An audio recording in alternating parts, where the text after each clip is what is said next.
Hi all, നമുക്കിന്നൊരു bread വെച്ചൊരു easy സാൻഡ്വിച്ചിൻ്റെ recipe ഉണ്ടാലോ. ഒരു പാത്രം ഗ്യാസിൽ വെച്ച് പാത്രം ചൂടാകുമ്പോൾ അതിലേക്ക് മുട്ട സ്ക്രാമ്പിൾ ചെയ്യാൻ വേണ്ടി മാത്രം ഒരു നുള്ളി സൺഫ്ലവർ ഓയിൽ ഒഴിച്ചു കൊടുക്കാവേ. ഞാനൊരു ഗ്ലാസ്സിൽ 3 മുട്ട നേരത്തെ പൊട്ടിച്ച് വെച്ച് അതിലേക്ക് 1/2 ടീസ്പൂൺ ഉപ്പും ഒരു നുള്ളി കുരുമുളക് കൂടി ഇട്ട് നന്നായി മിക്സ് ചെയ്ത് വെച്ചതാണ്. ഒരു ബാറ്ററാണ് ഞാൻ ഇതിലോട്ട് ഒഴിച്ചു കൊടുത്തത്. മുട്ടയൊന്ന് നന്നായി സ്ക്രാമ്പിൾ ആകുമ്പോഴത്തേനും നമുക്കതൊരു പാത്രത്തിലേക്ക് മാറ്റി വെക്കാവേ. നമുക്ക് അതേ പാത്രത്തിൽ തന്നെ പച്ചക്കറികൾ വഴറ്റാൻ വേണ്ടി 1 ടേബിൾ സ്പൂൺ സൺഫ്ലവർ ഓയിൽ ഒഴിച്ചു കൊടുക്കാം.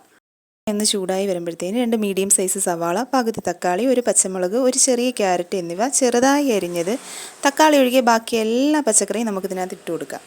നിങ്ങൾക്ക് വേണമെങ്കിൽ ക്യാപ്സിക്കവും ക്യാബേജും ഒക്കെ ഉപയോഗിക്കാം കേട്ടോ. എൻ്റെ കയ്യിൽ ഇത് മാത്രമേ ഉണ്ടായിരുന്നുള്ളൂ കേട്ടോ. നമുക്കിനി പച്ചക്കറി നന്നായി ഒന്ന് വഴറ്റാവേ. പച്ചക്കറി നന്നായി വഴണ്ടി വരുമ്പോഴത്തേന് നമുക്ക് ആവശ്യത്തിന് ഉപ്പും കൂടി ഇട്ട് കൊടുക്കാം. ഇനി നമുക്കിതിലോട്ട് അരിഞ്ഞു വെച്ചേക്കുന്ന തക്കാളിയും കൂടി ഇട്ട് കൊടുക്കാവേ. തക്കാളിയും കൂടി ഇട്ട് നന്നായിട്ടൊന്ന് മിക്സ് ചെയ്യണേ. അതിനുശേഷം നമുക്കൊരു 1/2 ടീസ്പൂൺ കുരുമുളക് പൊടി ഇട്ട് കൊടുക്കാം. ഗ്യാസിൻ്റെ ഫ്ലെയിം എപ്പോഴും കൂട്ടി തന്നെ വെച്ചേക്കണം കേട്ടോ.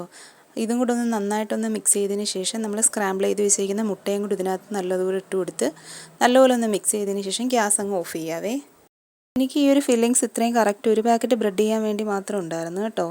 പിന്നെ ഞാൻ മയോണൈസൊക്കെ നേരത്തെ തന്നെ അടിച്ച് വെച്ചിരുന്നതാണ്. ടൊമാറ്റോ സോസ് വേണമെങ്കിൽ നിങ്ങൾക്ക് ഉപയോഗിക്കാം, ഞാൻ ഇവിടെ ഉപയോഗിക്കുന്നുണ്ട്. ആക്ച്വലി നമ്മൾ ഈ സാൻഡ്വിച്ച് ഉണ്ടാക്കുമ്പോൾ ഈ വെജിറ്റബിൾസ് ഒന്നും ഇങ്ങനെയൊന്നും മിക്സ് ചെയ്യാറില്ല.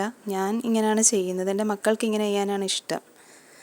നമുക്കൊരു ബ്രെഡ് എടുത്ത് അതിൻ്റെ ഒരു സൈഡിൽ മയോണൈസും ടൊമാറ്റോ സോസും തേച്ച് ആവശ്യത്തിന് ഫില്ലിങ്സും കൂടെ വെച്ച് കൊടുത്ത് അടുത്തൊരു ബ്രെഡ് എടുത്ത് വീണ്ടും മയോണൈസ് തേച്ച് നമുക്ക് ആ ഫില്ലിങ്സിൻ്റെ മുകളിൽ വെച്ച് കൊടുക്കാവേ. അതുപോലെ ഓരോ ബ്രെഡ് നമുക്ക് ഇങ്ങനെ തന്നെ ചെയ്ത് കൊടുക്കാം. എൻ്റെ ചാനൽ കണ്ട് എന്നെ സപ്പോർട്ട് ചെയ്ത് എല്ലാവർക്കും ഒരുപാട് നന്ദിയുണ്ട് കേട്ടോ. നിങ്ങളെല്ലാവരും ഒന്ന് എൻ്റെ വീഡിയോസ് ഒന്ന് ഷെയർ ചെയ്ത് കൊടുക്കണേ. ഇഷ്ടപ്പെടുവാണെങ്കിൽ ലൈക്കും ചെയ്യണേ. നമുക്കിപ്പോൾ ഓരോ ബ്രെഡും ഇതുപോലെ തന്നെ ചെയ്തെടുത്ത് കൊടുക്കാവേ.